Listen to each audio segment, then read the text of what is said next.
So, welcome everybody. And I am watching folks join.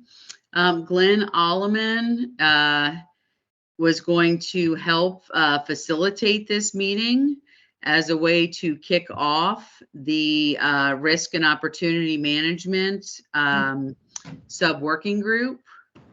So I'm just trying to see if he is on.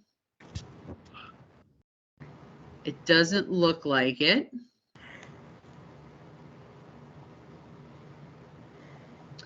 However, I am going to go ahead and get started.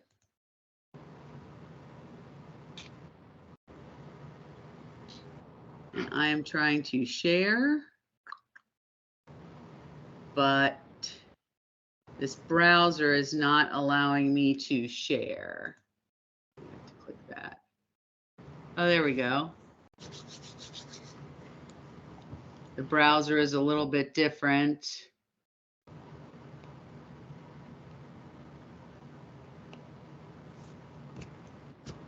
All right. I think I got it. And are you seeing a Lunch and Learn Word document? Yes. Awesome.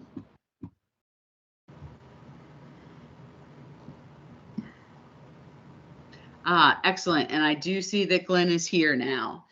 Okay, so we will go ahead and kick off this Lunch and Learn event.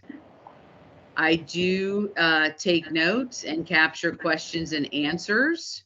And so we are using today's session to kick off the subgroup for managing risk and opportunities. And so I thought we would start, tease out a couple of questions. Glenn Alleman is leading that sub-working group. So I hope between the two of us, we'll get a good discussion starting today and get a feel from the rest of you, where we want this risk and opportunities sub-working group to go. So some of the thoughts I had in mind, we're beginning to discuss what risk and opportunity management looks like on a program using an Agile methodology. Do you still have a CCB review board? Have you moved that risk and opportunities discussion literally into your pipeline? And if you do that, how has your approach changed to monetize the risk or opportunity? So that's where I kind of wanted to kick it off and then let Glenn go ahead. Those are the questions where I started. I count on us as a group, continuing that discussion forward and finding the right questions and the right discussion. So I'll hand it off to Glenn. Glenn, anything else you want to get us started on, please? No, just a mic check. Can you hear me? Yes, loud and clear. Okay, great. Okay, well, first of all, I and a colleague have a risk management book coming out in the late summer, so I'm highly motivated to listen to everybody's inputs and make sure we didn't miss anything in that book. My first kind of approach is, and Gordon knows this because we've worked this before, is risk and opportunity are not interchangeable. And the risk book that we use all the time, at least in the space and defense business, is, I'm looking on my shelf here, always block his name, is Conroe, Edmund Conroe, and he's at Aerospace Corp. And he would tell us, as some of the ISO standards do as well, that all risk comes from uncertainty, and uncertainty comes in two forms. Reducible uncertainty, which is an epistemic uncertainty, and epistemology is the study of knowledge. So we can buy more knowledge and reduce that uncertainty. And the second type of uncertainty is aleatory, and alea, A-L-E-A, is a single die that the Greeks gambled with. and that uncertainty is irreducible. So the only way to handle that uncertainty is with margin, schedule, cost, and technical margin. So I think, or I'm going to suggest that our working groups start with those principles, which are at NASA in a handbook called the Risk Informed Decision Making Handbook, and I'll make sure that Andrea we get it dropped somewhere. Everybody can get that. So the question then is, if, and by the way, there's a third type of uncertainty that's around, and it's called ontological uncertainty, and that's where the famous unknown unknowns comes from. And had Mr. Rumsfeld read the book The Histories by Herodotus, which was written in 620 BC, he would have known not to go to that part of the world, because Herodotus told Alexander the Great not to go there. And when he did go there, he got his ass kicked. So we don't have ontological uncertainties in our project world, but and can you spell that word, Glenn? I'm not doing well with spelling today. and which one's that? Which one's that? Ontological? Yeah, it's Yes. ONTOLOGICAL.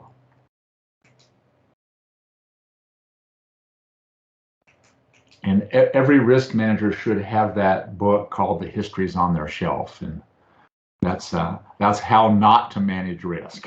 Is what he was telling me, Alexander the Great. And So, and what was that book again? It's called The Histories. I'm going to get it off the shelf here. Take a look at it. And there's a whole series of them. Who's the publisher? The publisher is Everyman's Library. And back in the 30s and 40s and 50s, this was kind of mandatory. This group of books was mandatory reading by everybody. So Cool. yeah. So then I guess our question is, if we start with the framework of all risk comes from uncertainty, I have a collection of papers and research documents that I've been working on for quite a while, and with Gordon and Mr. Bliss, and when we were all in that world, we started collecting things and talking about this. So that might be a place, if we can park all this stuff somewhere, that could be the basis of what we're going to talk about. So I guess the first question is, Andrea, what would be done? What would be the outcome of our submittal here, or our production for risk management? Would it be a white paper, a handbook? At this point, with the guide being so long, we are looking to start with white papers. This is a little bit different. I don't think, the guide has a lot of content. So I would recommend we start with a white paper, get it reviewed, and then we will, I'll start the 3-year update. I may have to start the 3-year update in early 24. And then if we can get this white paper socialized and, I'm doing air quotes, approved, if you will, Right. have people buy into it, then we can make the decision in the 3-year update. Do we grow the guide, or do we leave it a standalone item? And I definitely think, Glenn, looking forward, is we could probably also turn this into some sort of training item as well, that we could use, in many different forms going forward. Okay, good, because that's, and Gordon can support me with this. We've essentially gone down that path a couple of times in Parka and at IDA. So there was lots of materials already there, and this is a very well developed practice area based on those principles. So I don't think we have to invent anything here, just repackaging it. So I'm excited to repackage it because we got to get the message out here about how to manage risk, because there's still people in the domain that are making 5x5 charts and doing multiplications of those two numbers and then making decisions. That process is actually prohibited at NASA. So that's interesting. yeah. So Glenn, just a couple of inputs. Yeah. So yes, great. I agree, guys, that we should be targeting some kind of a white paper that's headed towards a guide, because as important as the working of risk and opportunity is in program management, I don't think we do it well in a couple of ways. First of all, like you suggested, that the actual mechanics that we use to try to assess risk and opportunity is one thing, but then what do you do about the information? I see very little information about, okay, so what do I do? For example, and I'm working a project now where I got to do SRAs and that kind of stuff. How do I take that assessment of risk, and then how do I actually take that, and then now what do I do to set the parameters in my schedule risk assessment so that I can do a Monte Carlo that makes sense? Not, because people just jump into the schedule and start kind of risking kind of stuff, and I think the guys who do it well tie whatever they're doing in that SRA to that overall risk assessment. You know what I'm saying? Yeah. So that it's got a higher, and so that whole big picture of, hey, what is risk assessment at the big picture, and what does that mean to manage your program, and how do I manifest that in the schedule, in actions that I take, in SRAs I might do. I mean, all that stuff's got to tie together, and I don't know if we have, I mean, there are people who do that well, but I don't know if there's guidance that has, start to finish kind of guidance anyway. So that's just something to consider, I think. Well, I think that is absolutely on the mark there, because we see it all the time, certainly in our consulting business. And Gordon, we've been on some of those OTBs where they had a really nice risk process, but they didn't do anything about it. They didn't take those corrective actions to stay on schedule and keep this stuff. So let's add that. So we got the big picture. It's got to have actionable outcomes. It's got to be connected. All of the risk information has to be connected to the baseline and be shown traceable when the validation review shows up, to how we did it and how we took every opportunity to try to keep this thing on schedule and on budget and make sure that it works. So I think, Gordon, we've got so much raw material from our past lives that it'll be straightforward to put it all together. So what I'll take the action to do is maybe make an outline or through a mind map or something of all the things that would go, first of all, in the white paper, and then what would be the actionable outcomes from all those efforts. So, we may end up writing our own book here about this. So, but I'm sorry, go ahead. Yeah, thank you, Gordon. Thank you, Glenn. I know Eric has been patiently waiting with the hand up. So go ahead, Eric, please. Hi, thank you. Actually, I was just curious to know if you could elaborate maybe a little more on why NASA says it's illegal to use the 5x5 process. Well, they've got one of the NASA handbooks does use the traditional 5x5 matrix, but if you just Google NASA and the initials RIDM, risk-informed decision making, you'll find that handbook. And I spoke at my alma mater's Barry Beam Memorial talk last week about risk-informed decision making. And I'll make sure everybody gets that briefing as well, because the nuclear power guys, the pharmaceutical people, who else is in the list there? Manned spaceflight, obviously, are now using the processes that that NASA book tells us to do.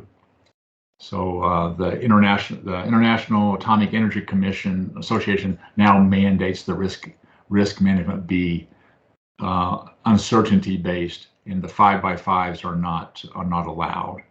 Because what they, well, first of all, let's go real quick. I'll take 30 seconds here. Those numbers, 5x5, when you multiply them together or add them in whatever way you want to do, that is a violation of the principles of calculus. Those numbers come from integral equations that describe the underlying risk profiles, and you cannot multiply or add integral equations. So that's where it starts. And the other thing that goes to that the equations that describe the uncertainties for probabilities are everybody, we kind of know what that probability distribution is. The aleatory uncertainties are stochastic processes. The weather is a stochastic process. Compressible fluid flow in nuclear power reactors is a stochastic process, and you can't do addition and subtraction with those numbers. It's meaningless. So that's where it started, was that NASA blew up a bunch of stuff and killed a bunch of people because their risk modeling using 5x5s did not show what the actual uncertainties were. So that's where he came along and wrote that book. The simple one that does have the 5x5 is still there. It's the NPR is still there, but it's not applied anywhere outside of trivial programs. Gotcha. Thank you so much. Sure. Gordon, you got any more ideas of how we can? I'm gonna have you come. We're gonna relive our past lives here, Gordy, and get all the Gary Bliss stuff together. You got anything else since we last saw each other? Have you done any risk management kind of thinking? Yeah, a bit. I mean, I don't have specifics to go through, but as far as getting a kickoff of a subgroup, I think, the first step is to try to come up with typically there's a one-page charter or whatever that is, kind of what's the problem statement and what's the outcome and who's the team and when are we going to meet and stuff like that. So I think if we're looking at trying to start a subgroup, we need to start working through some of those administration things to get the right collaboration group together, and then not only just solicit your and I's experience, but the experience of the hopefully handful of other folks that are interested and have experiences as well, so that it can be as broad as possible. Yes, I agree with that, Gordon. And what I was going to do, I was going to take the last 5 or 10 minutes to poll the folks that are called in. So, heads up, please don't hang up before, I call you out. But I was hoping to solicit not only the folks on this call today, but then again, the entire group. And I do have a couple of names before that have volunteered for this. So I was going to use the last 5 or 10 minutes of this session to gather names, and then offline take care of the administrivia. And, I'd like to have a good discussion just to understand overall, like where people are, today, so you guys can fold that into that development of an outline. Okay, good. That's good. I'm going to put in the chat session a link that's to a Box app of the Barry Bean talk that I gave. So that's kind of the latest framework for risk-informed decision making, and I think that's a title that we might want to follow. Is that's the title of the NASA book. That was the title of the talk. When was it? June 6th, I talked on that, and so what I just put up there is a PDF that might be really a good framework, Gordon, that we could go back and fix it in whatever way we need for our stuff. But that was kind of the the overall arching message of my short talk at USC. Yeah, well, that sounds good.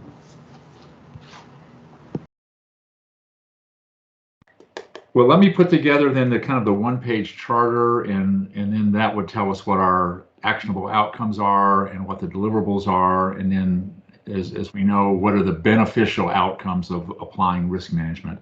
And I've got some other resources that we'll share as well, big collection of papers and book references. So we'll have a good library about how to do this and learn from the struggles of other people. So.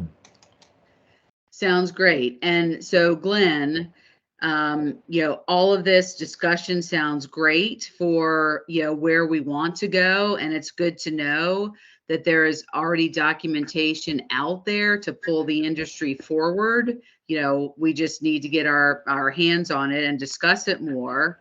And in your experience, like, what is the first thing, again, I had some fundamental questions here. The traditional possibly old thinking is, do you still have a CCB review board? How do you move away from the 5x5 box into folding stuff into the baseline? Like, is there a fundamental piece, Glenn, for where you start to move the needle here? Maybe you could throw something out and then we could have a discussion about that for what other people are doing and seeing. Yeah, absolutely. I've got lots of briefings around that, both that were done for clients and done for conferences and things like that. So the challenge is to go identify, number one, what are the uncertainties? And I'm just echoing Ed Conroe's book about that. So without knowing what those uncertainties are and their type, are they reducible or irreducible, then there's no way to make informed decisions because you don't have corrective or preventive action plans. And the NASA approach and the nuclear power approach now is, there's a great quote. His name is Tim Lister, and he's an emeritus fellow at IBM, and he's kind of retired now. He was the first. He managed the first American Express credit card system for IBM. And his great quote is, "Risk management is how adults manage projects." So we'll start with his quote. And I think Eric has a question. Yes, Eric. I'm sorry. It was kind of just a tag along of what you had just mentioned, but with the introduction of risks into your schedule, from my experience, that really only happens if a true mitigation plan can be developed to lessen the likelihood and the consequence, right? At what point, or I guess in your eyes, do you feel that every risk that's identified requires a mitigation plan, therefore being introduced into the baseline or into your schedule, versus looking at it from a higher level, maybe looking at it as more of an uncertainty, an increase in cost, or a potential slip in schedule? Yeah, those are great questions because those goes back to, does this risk pose a threat to our success? If we're flying manned space to low Earth orbit, the astronauts will probably have a lot to say about that, and having worked with a bunch of them. So yeah, that's one of the processes that's described in that risk-informed decision making, because a lot of the risks, may not be handleable at all. We just have to absorb them, and Right. then some of them we could just fix by not doing stupid things. We don't have to spend any money or do anything. Right. Yeah, and then some of them are going to cost 50% of the whole program to fix. You got to invent new physics to fix this risk. So I think that will definitely be part of the discussion, is what is the handling strategies.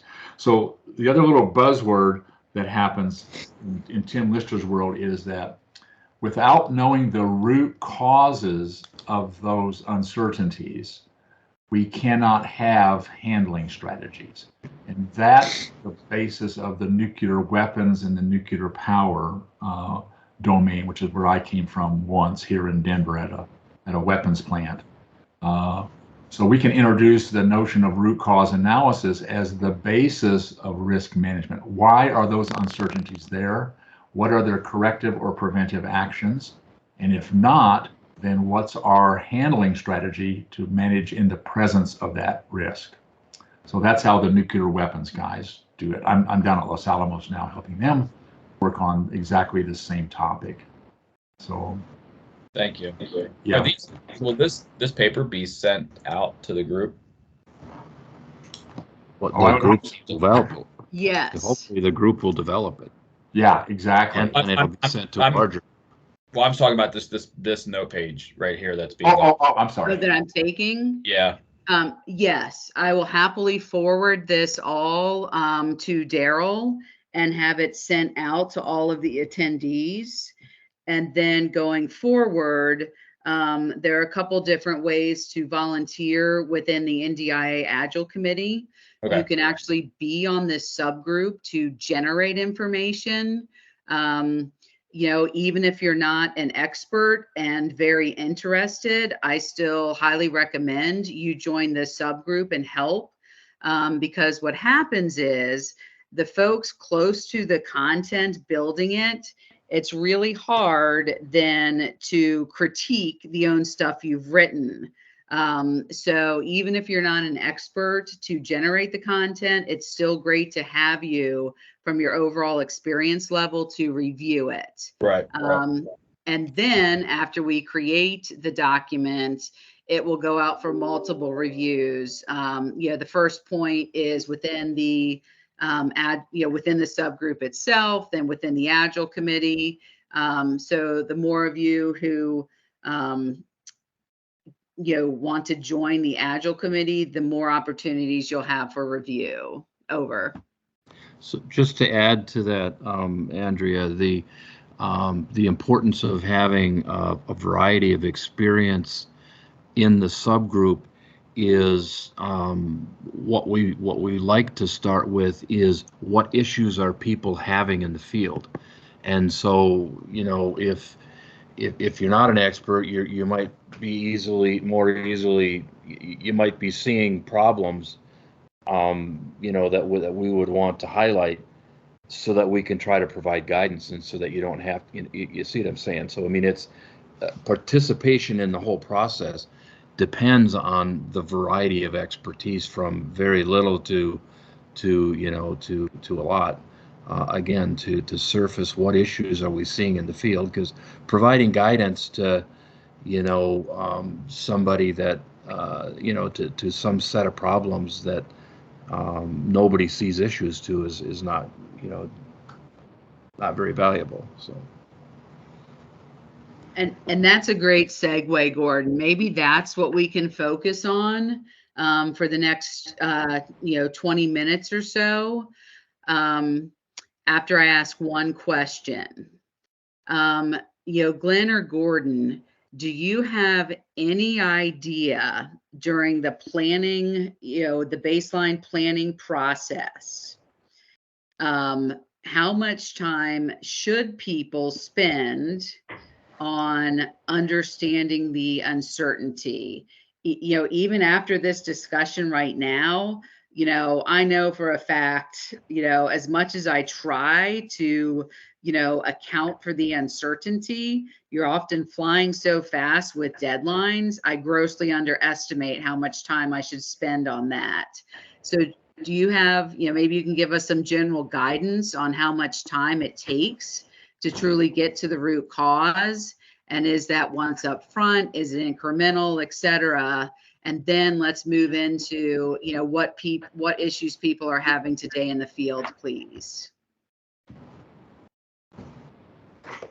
Yeah, that's a good question, Andrea. And it's certainly, I don't know if there's a good clean answer as far as 10% of your time should be allocated to this or whatever.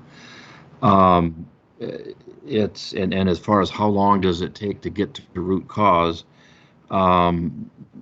the first thing that comes to mind is that when risks are, um, are close to an issue, I mean, once an issue is surfaced, the ability to solve that will depend on where the issue is and the number of people, the expertise and domains that have to. I mean, one example of that is that on an F-18 program, there was some timing problems in the internal to a new mission computer, and we had to get people who actually developed, the BIOS. We had to get the compiler vendor. We had to get I mean, it was all kinds of all the way up to the software development team to kind of, follow that thread, because is it a hardware issue? Is it, so it depends on the problem as far as how long it takes. But I guess when I think of risk, I think of, that it's, you're trying to guess at, what could happen as opposed to, what is happening right now. And when I think of root cause, I think of problems that I'm having now, for example, variances that are surfacing. Well, what's causing that variance? So root cause seems to me to be something that what is happening. And so I don't know. I'm not.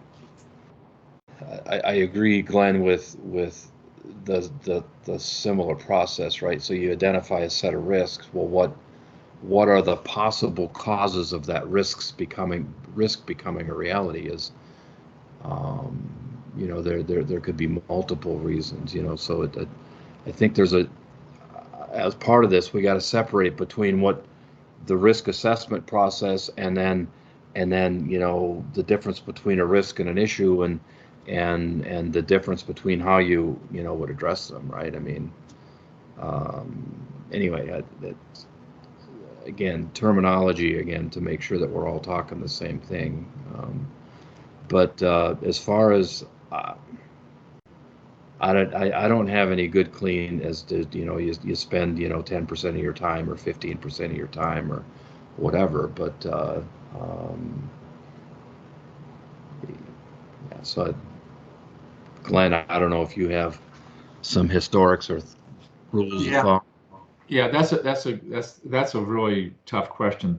The world that I work in outside the nuke world is essentially manned space flight, and you can't be a program manager at our local guys. They're all the aerospace guys are here. There's only three positions there. There's the chief engineer, which is a systems engineering. There's all the business ops, which is where program planning and controls appears. And then there's this other person who has a title of safety and mission assurance. And that's where the risk management starts, because it's actually a systems engineering discussion. So I think it's baked into the baseline design of the produced outcome there. And therefore it's continual, as Andrea is typing, it is continual risk management. It's everybody is a risk manager. The challenge is, how do you budget for that? And if I discover I have a risk, and how much more is it going to cost to handle that risk?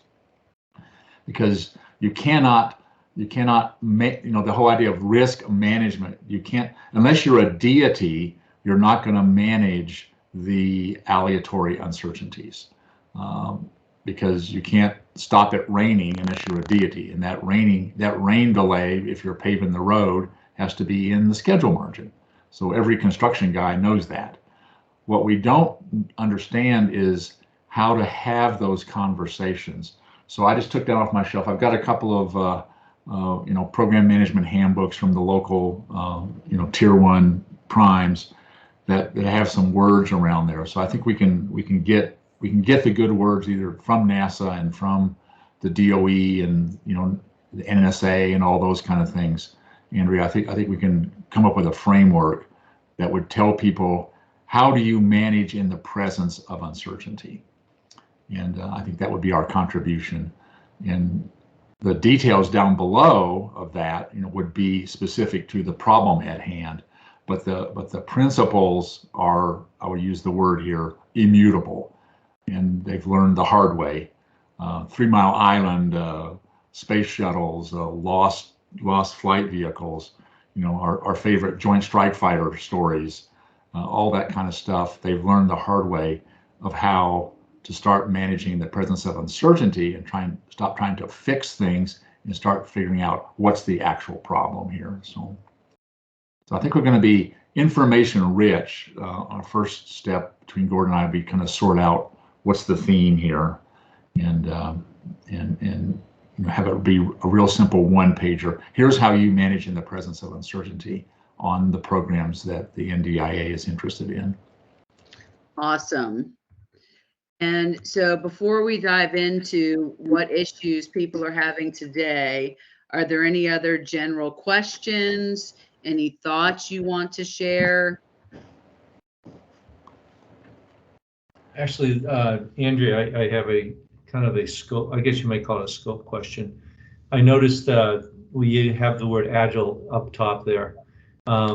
Is the focus of this really risk and opportunity in the presence of that particular development framework or methodology? Like what's unique about risk management if you are using an Agile development framework, much like we did with a setter events.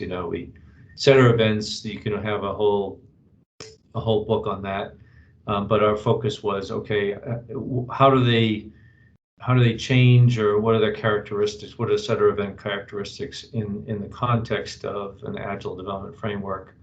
Is that the intent here as well, as to what are the differences, or how might you structure your risk and opportunity processes in light of Agile management? Is that kind of like how we're scoping this out? So I purposefully did not use the word Agile development. Yeah. And more of an iterative methodology that can be applied to anything, not limited to software only. And so, my ultimate goal is, I know there are lots of questions about integrating Agile with the, with EVM and the PMB. It would be awesome if this white paper is all about, risk management in general. And guess what? There's nothing different when you're utilizing an Agile or iterative methodology. So I'd like to see how the white paper evolves, and getting to the root cause and understanding the uncertainty. If it's simply part of the system engineering process, I would think we would execute it just like we're executing, an iteratively addressing all components of system engineering, the decomposition, you can tie that to architecture, the development of the design. I'd really like to see how we address, how this is continual and how it's folded into, the overall system engineering Agile process. Yeah, what I find interesting, I agree with you on that. It's risk, just like we said about earned value. Earned value is earned value, and it has certain characteristics if you're using an Agile methodology.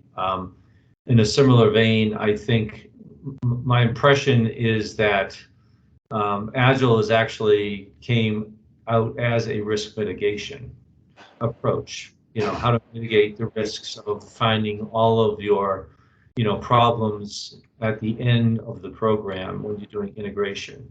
How do we mitigate that risk? Well, you can do an incremental test approach. Okay, so yeah, my question was really, are we going to is the focus of this white paper, are we going to talk about the intersection of risk management and Agile methodology? I mean, you kind of have it up there at the top. I was just confirming, because if we were going to be bringing the Agile methodology into discussion, or is this just a white paper about risk management? I would like to address both. Okay.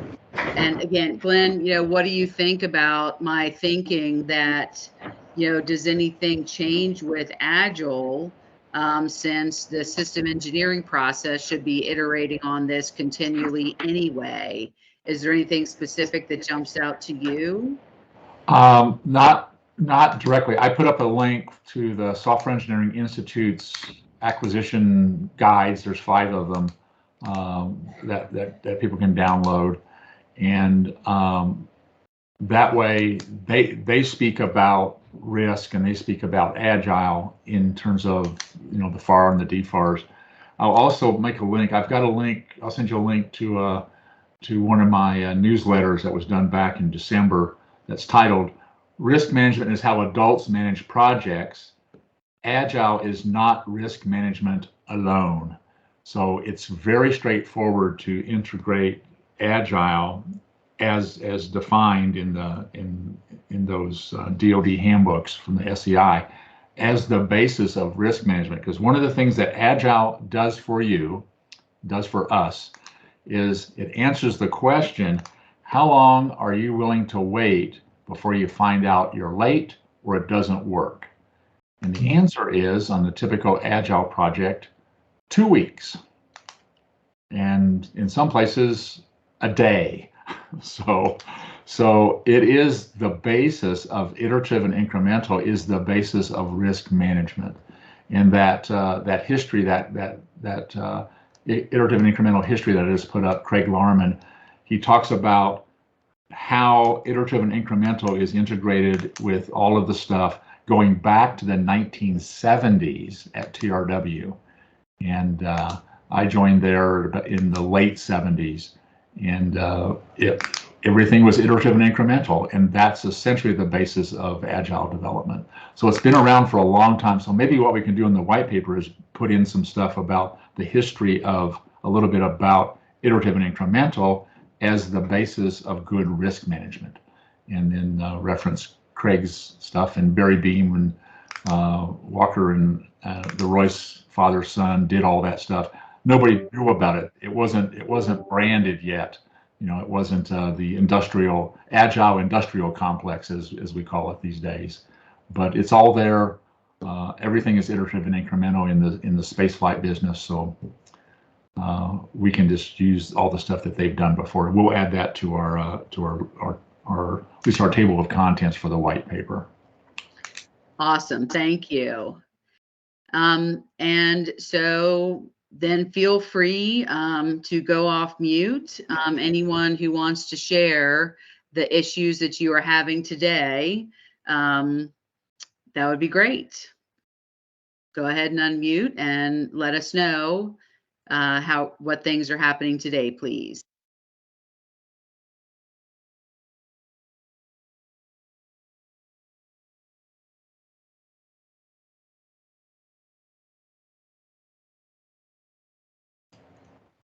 So everyone's doing this great. I love it.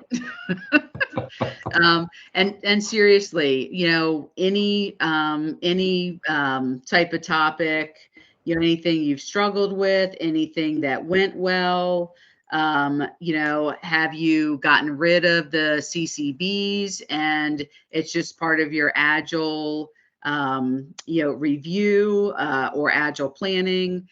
Kick us off with any concept to just get us started, please. You can't be wrong.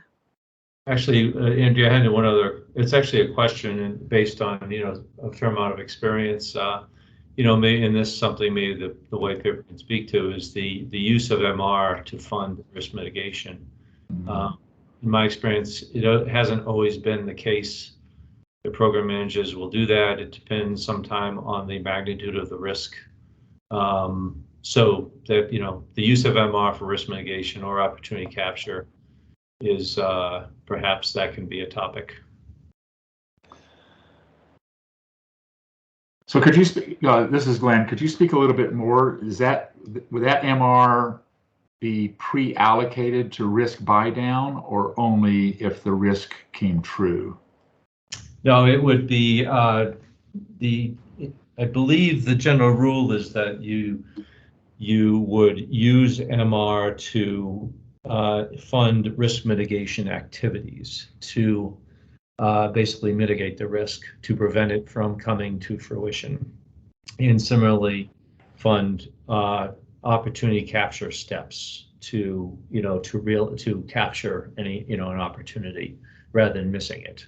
So Jim, I think that's an excellent, as I was saying earlier, we don't spend much time about, well, what do you do about it? And your whole notion of management of MR and is what do you do about it, right, on a program?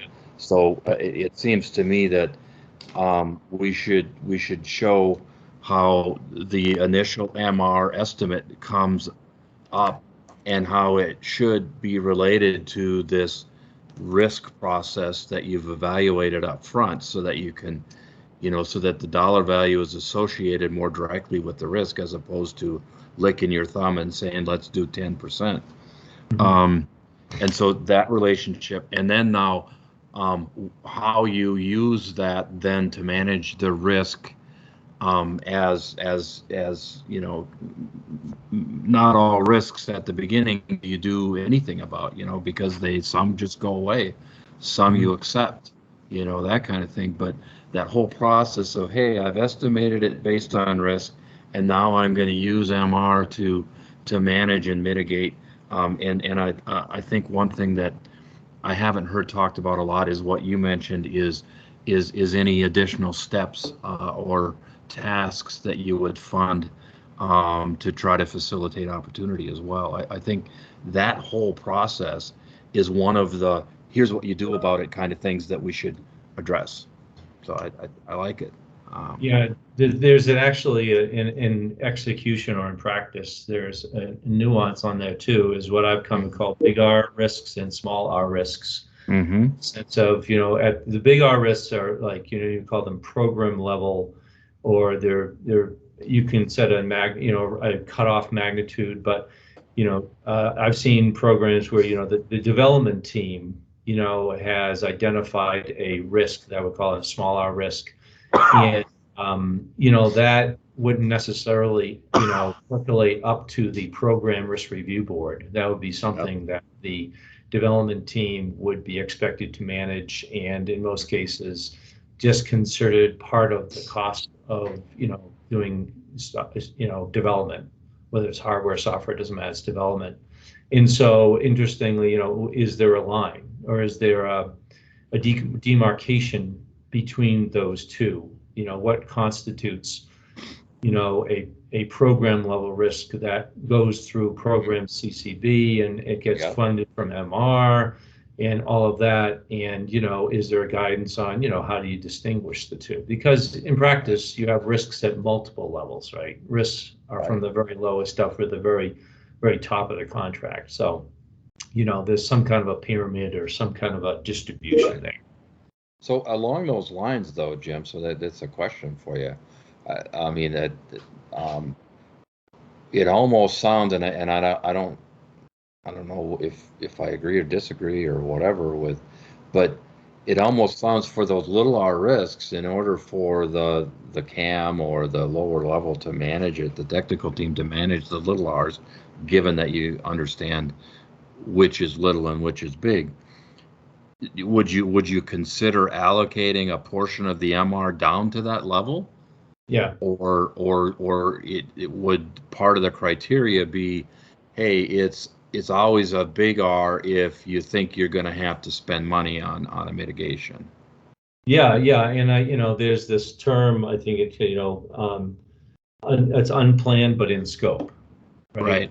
They'll come along and say, well, they'll look at your a smaller risk and say, well, we think that should have been planned. It's within this definition of your feature or possibly, that kind of thing. So there's always there's this back and forth, because there's the inevitable pressure on program management to not spend MR any faster than they have to, because they're worried about getting to the end of the contract. So there's always that tension.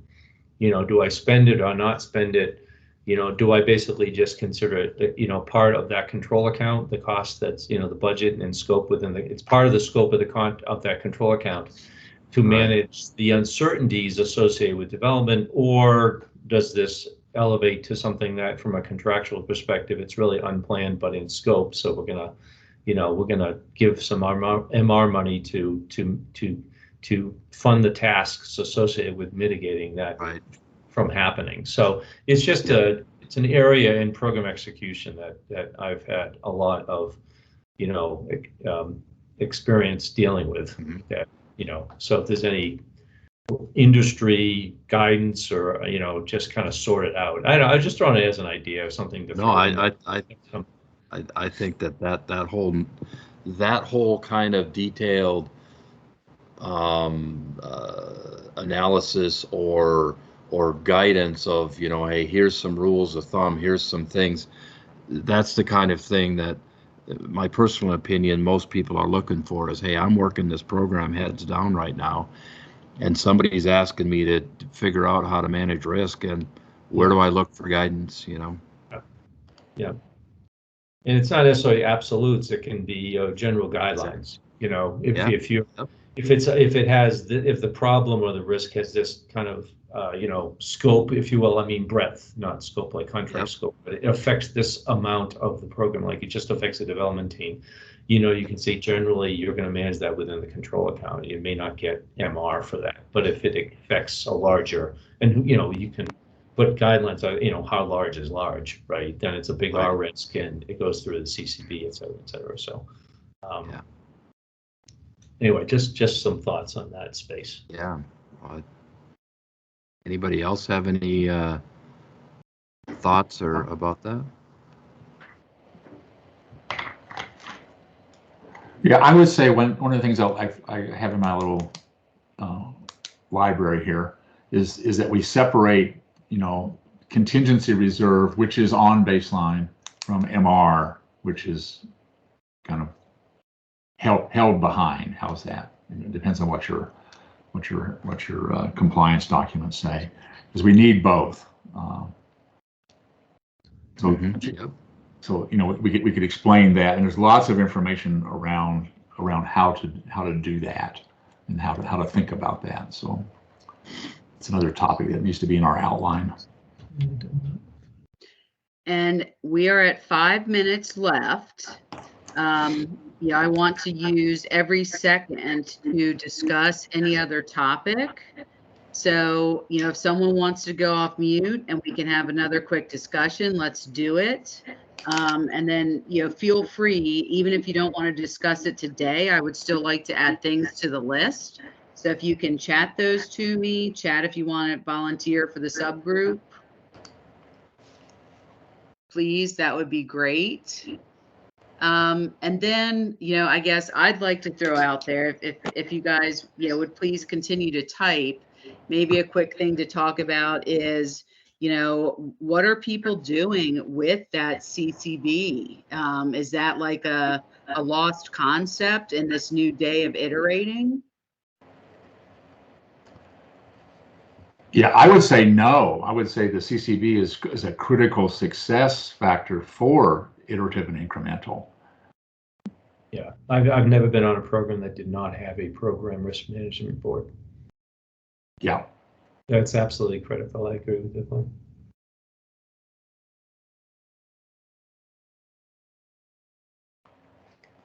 I would go one further, say in programs where I've been on, that the risk management board was not well managed. Risk did not go well. The program didn't go well. Yeah. So it's a bellwether. And where are you folding in that risk management board? Is it tied to a sprint? Do you have any cadence recommendations, please? My experience, it's usually monthly, and it's a program level review. It's run by the program office typically. I will say better teams, having said that, better engineering groups will actually have a risk process as well. And down to where I've seen the best projects I've seen, they're actually driving risk management concepts actually down into the teams and making it part of the product owner, responsibilities to identify with the team, like coming out of risk retrospective has not just been proven opportunities, but trying to injecting risk management thinking into the retrospective. So you kind of, you know, bring traditional risk management processes to bear on things that come out of the retrospective, and teaching the teams how to use risk management principles to manage those, and, you know, coming up with mitigation plans and such like that. Cool. Thank you, Jim. Yeah. Any other thoughts on that? Just one, I think it's beneficial when the decision is made with inputs from different disciplines, which is what you get when you usually have a risk board. Absolutely.